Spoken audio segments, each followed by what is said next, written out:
This section will evaluate the different reasons why international peace collapsed by 1939 and take you on a chronological journey to World War II. In order to do this successfully, you must examine, first of all, the long-term consequences of the Treaty of Versailles.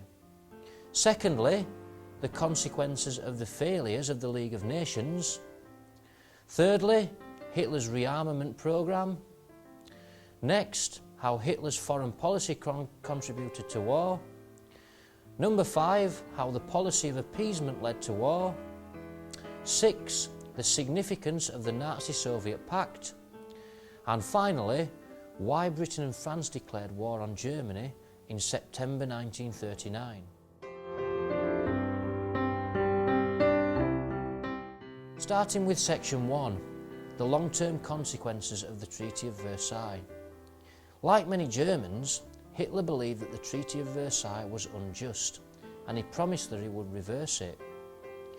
Germany had ambitions to become a great nation again, and could only achieve this by recapturing territory and rearming. These intentions would certainly compromise world peace.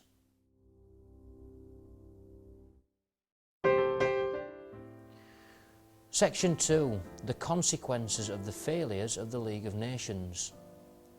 The League of Nations was seen by many as being incapable of protecting countries and maintaining world peace.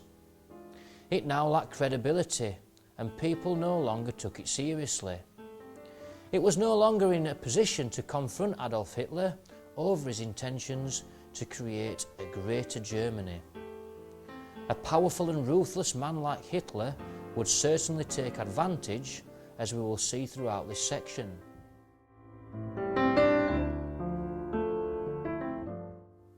The third section focuses on Hitler's rearmament programme. One of Hitler's first steps was to increase Germany's armed forces, and in 1936 he introduced conscription into the German army.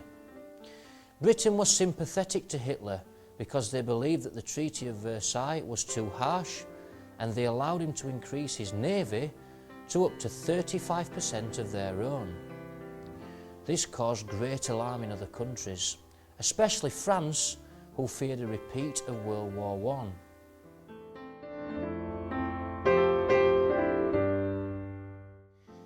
The fourth section focuses on how Hitler's foreign policy contributed to war.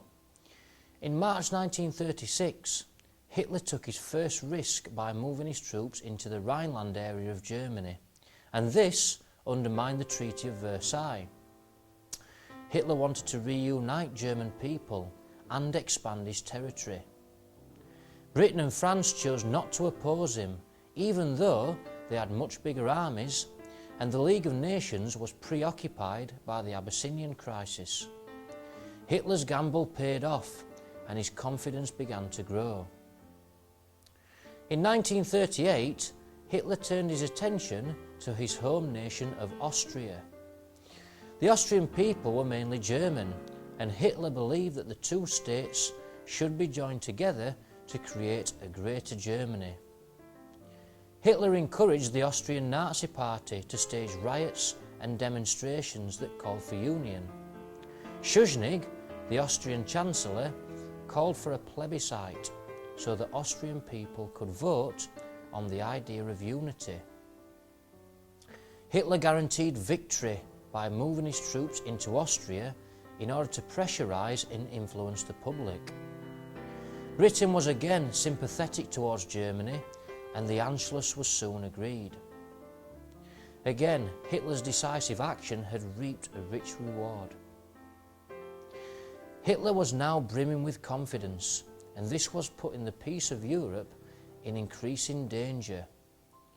He now turned his attention to the Sudetenland, an area of Czechoslovakia located on the eastern German border. Hitler again used the Nazis in this area to stir up trouble, but Edward Beneš, the Czech leader, was prepared to defend his country. In a last-ditch effort to avoid war, Neville Chamberlain flew to meet Hitler on the 15th of September, and Hitler appeared to compromise, saying he was only interested in parts of the Sudetenland. However, days later, Hitler went back on his word, claiming that only all of the Sudetenland would do. With Mussolini's help, a final meeting was planned in Munich on the 29th of September. Only the leaders of Britain, Germany, France and Italy attended, and it was finally agreed that Czechoslovakia would lose all of the Sudetenland. This was known as the Munich Agreement, which Neville Chamberlain said would bring peace for our time. This prevented war in the short term, but ultimately contributed to the collapse of world peace because Hitler believed he could do exactly what he wanted.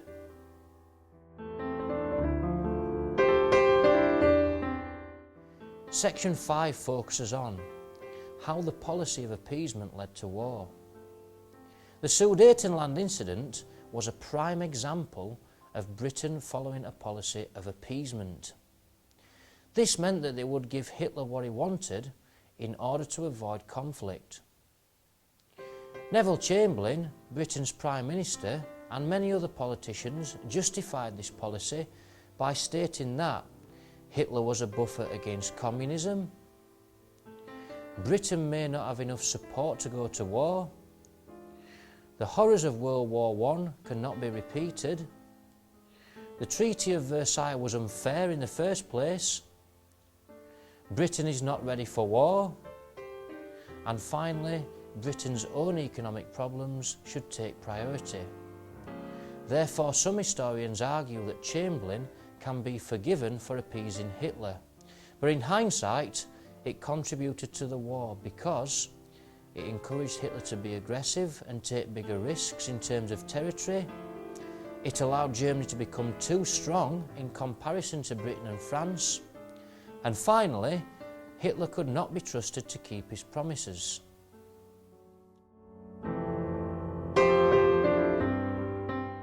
The next section focuses on the significance of the Nazi-Soviet Pact. Hitler's next target was the strip of German land in Poland known as the Polish Corridor, but Hitler believed he may encounter opposition from the USSR over this. Stalin, the Soviet leader, could not successfully negotiate any peace guarantees with Britain and France, and they struggled to form an alliance against Hitler. So on August the 24th, 1939, Hitler and Stalin amazingly signed an agreement themselves that stated they would not attack each other and that they would divide Poland between themselves. This was known as the Nazi-Soviet Pact and underlined Hitler's intentions of gaining more and more territory. The final section focuses on why Britain and France declared war on Germany in September 1939.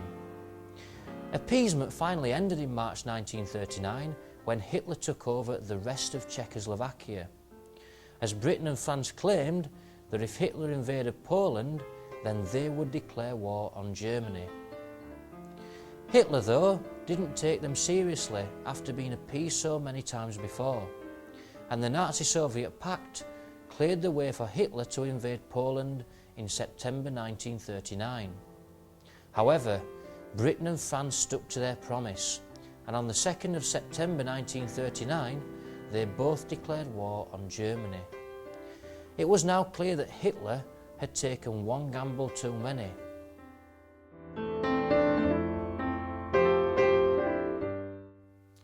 In summary, there are a range of long and short-term factors that led to World War II, and all must be considered closely, especially when answering 10-mark questions.